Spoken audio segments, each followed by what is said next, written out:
Okay, this is the most unusual garage I've been in. This is converted into a child rec room area. Okay. There's a lot of extra storage, and you'll be able to see electronics. These electronics, this big screen, they all convey, but they all convey an as-is condition, and that simply means that if any one of these electronic things conk out on you, the owner is not going to be responsible for replacing, but you as the tenant are not going to be responsible for breaking those. Okay, now there's an outside hose bib right there, hose, that if you follow, it goes all the way into that closet, and we turn the water off already, so that's considered winterized. These are all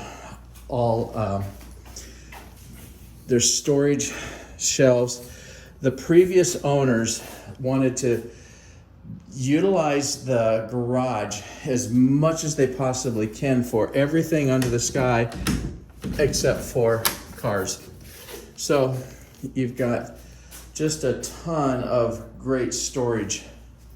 And this is a table that can come down off there, and then those become the legs.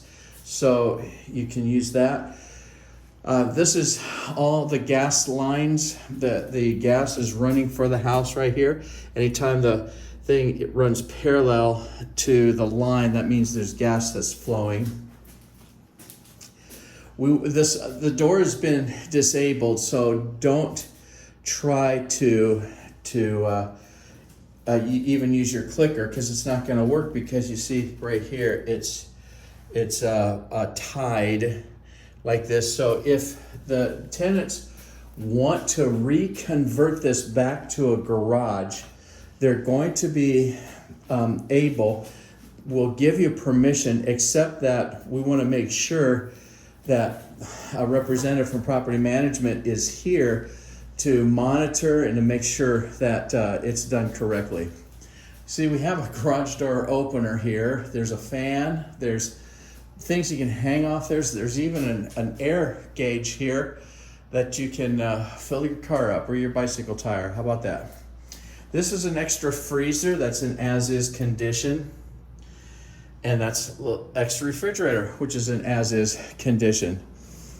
And you've got a child fence right here that goes across the doorway like this.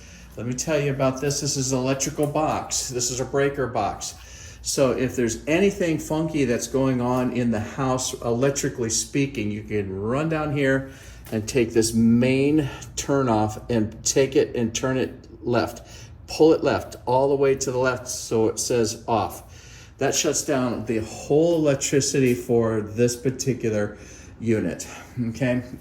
All these others are individual circuits, so that if you have a hair dryer and all of a sudden turns off, you can always come down here, and if one of these is broken, let's say, it'll wiggle back and forth. So turn it off and then flick it back on, and that's how it works.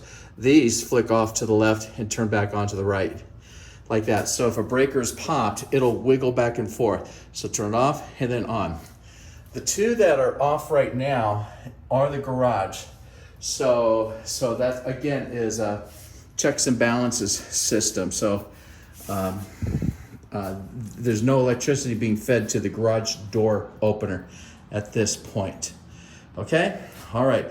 And the floor, as you can see, it's a rubber floor, puzzle type, designed with the alphabet, etc. So you can always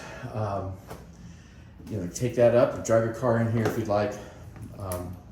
But always, we'd like for you to get permission from us first, so that we know exactly what's going to happen, and so we can monitor that. The little pantry in the kitchen, now I forgot to mention that, and that's right in here, and that looks good. And then before we head upstairs, I'm going to show you the powder room. Okay, there's the towel bar here. There's a little nick right there. It's tight though. And then The sink looks good.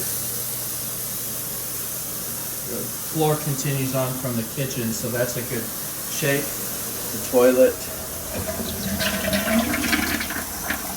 flushes, good. And this has an exhaust fan.